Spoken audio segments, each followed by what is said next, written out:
எல்லோரிடமும் ஒரே மாதிரி நடந்து கொள்ளக்கூடாது. ஏன் தெரியுமா? ஒருவரிடம் நம் நடந்து கொள்ளும் விதம் அவரது குணத்தை பொறுத்து மாறுபடும். ஒருவருக்கு சொல்லப்படும் அறிவுரை அவரது குணத்திற்கு ஏற்றாற் போல இருக்க வேண்டும். எல்லோருக்கும் ஒரே அறிவுரை பொருந்தாது. இதை தெளிவாக புரிந்து கொள்ள ஒரு கதையை பார்ப்போம். ஒரு ஊரில் வாழ்ந்து வந்த துறவி அவரிடம் பயிலும் மாணவர்களுக்கு தினமும் புது புது விஷயத்தை கற்றுக் கொடுக்கும் வழக்கத்தை வைத்திருந்தார். ஒரு நாள் அந்த துறவியின் வகுப்பிற்கு ஒரு மாணவன் தாமதமாக வருகின்றான். அவனிடம், ஏன் வகுப்பிற்கு தாமதமாக வந்தாய் என்று துறவி கேட்டார். அதற்கு அந்த மாணவன், நான் வந்து கொண்டிருந்த வழியில் ஒரு ஆள் வயதானவரிடம் மோசமாக நடந்து கொண்டான்.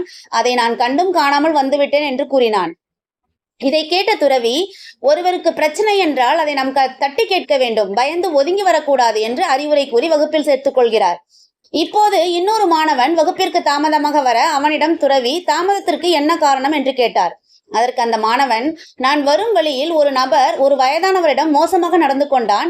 அதனால் அவனுடன் சண்டை போட்டு ஒரு கை பார்த்துவிட்டு வந்தேன் என்று கூறினான். இதை கேட்ட துறவி, அடுத்தவர்களை காயப்படுத்தும் உரிமை நமக்கு கிடையாது. அடுத்த முறை நீ சண்டையெல்லாம் போடக்கூடாது என்று அறிவுரை கூறி வகுப்பில் சேர்த்துக் கொண்டார்.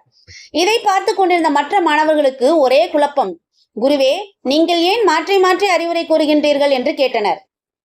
அதற்கு அந்த துறவி கூறுகிறார், முதல் மாணவன் மிகவும் அப்பாவி, அதனால் அவனுக்கு கோபம் வர வேண்டும் என்பதற்காக அவ்வாறு கூறினேன்.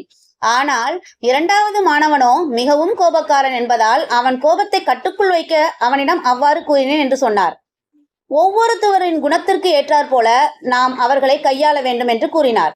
இந்த கதையில் சொன்னது போல நாம் எல்லோரிடமும் ஒரே மாதிரி நடந்து கொள்ள முடியாது. ஒருவருடைய குணத்தை வைத்தே அவர்களை எவ்வாறு கையாளுவது என்பதை முடிவு செய்ய முடியும். இதை நீங்களும் புரிந்து கொண்டால் வாழ்க்கையில் மகிழ்ச்சியாக இருக்கலாம். முயற்சித்துதான் பாருங்களேன்.